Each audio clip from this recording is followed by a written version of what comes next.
नमस्कार, capital TV देख रहे हैं आप। मैं हूं आपके साथ पूजा। ब्रेकिंग नाउ में बड़ी खबर आपको बता रहे हैं। मोदी 3.0 सरकार का पहला बजट पेश कर दिया गया है। वित्त मंत्री निर्मला सीतारमण ने लगातार 7वीं बार बजट पेश कर अपने नाम एक रिकॉर्ड भी दर्ज कर लिया है। पर बड़ी बात और बड़ी खबर यह है कि इस बजट में रोजगार की बहार है और हर सेक्टर्स पर काफी ज्यादा ध्यान दिया गया है। चाहे वो महिलाओं हो या किसान हो, हर किसी का ध्यान रखा गया है। और जो बड़ी अपडेट सामने आ रही है वो आपको बता देते हैं कि इस बजट में 1 करोड़ युवाओं को इंटर्नशिप देने का ऐलान किया गया है और इसी के साथ बजट में युवाओं के लिए 2 लाख करोड़ रुपए देने का भी ऐलान किया गया है। रोजगार और स्किल डेवलपमेंट के लिए 2 लाख करोड़ का ऐलान हुआ है। वहीं उच्च शिक्षा के लिए 10 लाख रुपए तक का लोन देने का ऐलान किया गया है। रोजगार से जुड़े मसले पर कई प्रकार की योजनाओं का भी ऐलान किया गया है, जिसमें 3 प्रमुख योजनाएं हैं जिसका ऐलान निर्मला सीतारमण ने किया। वहीं इस बजट में मंदिर हो, टूरिज्म हो, सभी पर फोकस रखा गया है। पीएम सूर्य योजना की भी शुरुआत हो गई है, जिसके तहत 300 यूनिट मुफ्त बिजली का ऐलान किया गया है। और सबसे बड़ी खबर आपको बता रहे हैं, वित्त मंत्री ने पर्सनल टैक्स में कई अहम घोषणाएं की हैं। वित्त मंत्री ने स्टैंडर्ड डिडक्शन को 50,000 से बढ़ाकर 75,000 कर दिया है। तो और क्या कुछ इसमें खास है वो आपको बताएंगे। काफी चीजें सस्ती भी हुई हैं, जिस पर सभी की नजर बनी रहती है, उस पर भी आपको अपडेट देंगे। लेकिन जैसे ही वित्त मंत्री निर्मला सीतारमण ने बजट पेश किया, विपक्षी पार्टियों की तरफ से तमाम सवाल खड़े किए जाने लगे। कांग्रेस पार्टी हो, अखिलेश यादव हो या ममता बनर्जी ही क्यों ना हो, हर पार्टियों की तरफ से इस बजट को लेकर अब सवाल खड़े किए जा रहे हैं। तो विपक्षी पार्टियों के रिएक्शंस भी आपको बताएंगे, पर इस बजट में क्या कुछ है खास बताएंगे आपको। मेरे साथ जुड़े हैं कैपिटल टीवी के editor in chief doctor Manish Kumar. रोजगार पर काफी ज्यादा फोकस किया गया है और विपक्षी पार्टियां बार बार रोजगार को लेकर मुद्दा भी बनाती हैं, तो क्या अब ये मुद्दा बन पाएगा? देखिए, सबसे पहले बजट को हम किस हिसाब से देखते हैं कि बजट का पर्पस क्या है, क्या टारगेट किया जा रहा है, क्या एम है। क्या सरकार खजाने को लुटाकर लोक लुभावने वादे तो नहीं कर रही है। पैसा जो देश की जनता का है, सरकार ने उसे सही जगह पे खर्च किया है या नहीं किया है, और सही गलत क्या है, क्या क्या अभी सबसे ज्यादा इंपॉर्टेंट चीज है। तो सबसे ज्यादा इंपॉर्टेंट जो मुद्दा था सरकार के लिए भी, देश के लिए भी, वो था एम्प्लॉयमेंट का। और ये बजट बहुत ही अच्छे तरीके से उसको हैंडल कर रहा है। आपने बहुत सारी चीजें गिनाई।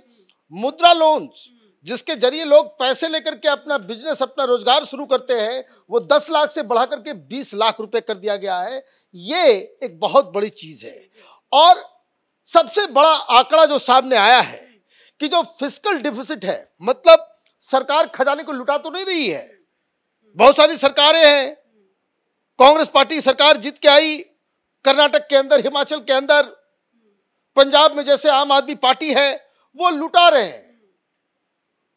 कमाई 2 रुपए की और खर्चा 5 रुपए का।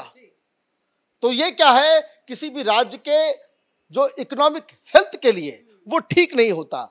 फिस्कल डेफिसिट 5% के नीचे हो तो वो बेहतर होता है। 4.9 टारगेट अचीव किया गया सरकार के द्वारा। इसका मतलब सरकार बहुत ही कायदे से, बहुत ही अच्छे तरीके से इकोनॉमी को मैनेज कर रही है। और इस बार फिस्कल डेफिसिट जो है और कम 4.75 के आसपास जो है उसका टारगेट रखा गया है कि हम और भी सरकार के खर्चे में जो है, लेकिन ये जो खर्च हो रहा है वो कहां हो रहा है। एम्प्लॉयमेंट की बाहर आने वाली है।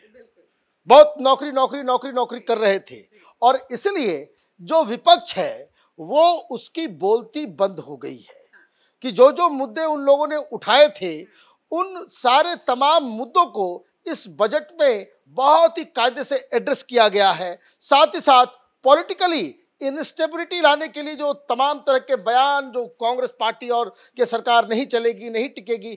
देखिए, बिहार और आंध्र प्रदेश के लिए निर्मला सीतारमण और मोदी सरकार ने दरवाजे खोल दिए। बिहार के लिए इतनी सारी जो घोषणाएं की गई हैं, चाहे वो 3 बड़े एक्सप्रेसवे की घोषणा हो, पुल हो, हॉस्पिटल हो, जो बड़ी बड़ी घोषणाएं की गई है, लेकिन इसको लेकर भी विपक्षी पार्टी कह रही है कि ये फूफा है क्या, इनको इतना ज्यादा दे रहे हैं, बाकी राज्यों को झुंझुना थमा दिया। भाई, पहले आपने नहीं दिया था। कल ही लालू यादव कह रहे थे कि भाई स्पेशल स्टेटस तो कल हमने वीडियो में बताया स्पेशल स्टेटस नाम का कोई चीज नहीं होता है, स्पेशल पैकेज मिलता है विकास के लिए जो है आपको ज्यादा ध्यान दिया जाएगा। और मिर्ची इसलिए लग रही है कि पैसे तो आ गए, अब नीतीश कुमार जाकर के कह सकते हैं कि हमने मोदी सरकार को समर्थन दिया है तो बिहारियों के लिए हमने ये सारी चीजें हम लेकर के आए हैं। नालंदा राजगीर को एक टूरिस्ट डेस्टिनेशन बनाया जाएगा, बकायदा 3 बड़े बड़े एक्सप्रेसवे बनाए जाएंगे। पटना से पूर्णिया का एक्सप्रेसवे का मतलब ये हुआ कि आधा से ज्यादा बिहार को आपने एक्सप्रेसवे से जोड़ दिया है, क्योंकि ये तो सीधे सीधे आप ये समझिए अभी 6-7 घंटे लगते हैं, उससे ज्यादा 10 घंटे लग जाता है आपको अपनी कार से जाने में, और वो अब 4 घंटे में अगर आप ट्रेवल करेंगे तो एक बहुत बड़ा काम किया गया है। प्लस नालंदा यूनिवर्सिटी को और भी बेहतर करने की बात कही गई है, प्लस वहां बौद्ध और जैन सर्किट के लिए जो है वहां पे अलग काम, मतलब टूरिज्म के साथ साथ इंफ्रास्ट्रक्चर के साथ साथ आपने वहां पे, और इस पूरे बजट में जो मुझे एक चीज समझ में आया कि जो हिंदुस्तान डेवलप करेगा कैसे करेगा, until unless we are able to convert India into the manufacturing capital of the world, manufacturing industry को हिंदुस्तान में लाना होगा। वो कैसे आएगा? हमारे पास लोग हैं लेकिन स्किल नहीं है। तो आपने क्या किया, ITI 1000 IITI का जो है अपग्रेडेशन कर रहे हैं, मतलब ज्यादा स्टूडेंट्स जाएंगे, ज्यादा ट्रेनिंग होगी और आपके पास स्किल्ड लेबर होगा तो दुनिया भर की कंपनियां जो हैं वो हिंदुस्तान आएगी। तो एम्प्लॉयमेंट भी है, जॉब अपॉर्चुनिटीज भी है, सारी चीजें हैं। और मुझे लगता है इसलिए विपक्ष के पास क्रिटिसाइज करने के लिए इसमें ज्यादा कुछ है नहीं। की बातें तो आपने गिनाई, लेकिन सभी की नजर इस पे भी बनी रहती है कि क्या क्या सस्ता हुआ है। जरा वो मैं अपने दर्शकों को बता देती है किस पे कस्टम ड्यूटी जो है वो घटी है, वो आपको बता रहे हैं। कैंसर की दवाइयां ऐसी है, 3 बड़ी दवाइयां जिसपे कस्टम ड्यूटी जो है वो हटा दी गई है। सोना, चांदी, platinum, mobile phone, mobile charger, बिजली के तार, एक्सरे मशीन, सोलर सेट्स, तो ये वो सारी चीजें हैं जो सस्ता हुआ है। कस्टम ड्यूटी जो है वो घटा दी गई है। लेकिन विपक्षी पार्टियों की बात करें तो हम चर्चा कर रहे थे, तो कांग्रेस पार्टी की तरफ से जयराम रमेश ने एक लंबा चौड़ा ट्वीट किया और वो ये कह रहे हैं कि वित्त मंत्री ने कांग्रेस के न्याय पत्र 2024 से प्रेरणा ली है और उन्हीं सारी चीजों की घोषणा कर दी है। अब ये देखिए, अगर कोई अच्छा काम करो तो आप क्रेडिट ले लेंगे, इसका मतलब आप ये कह रहे हो कि बजट अच्छा है।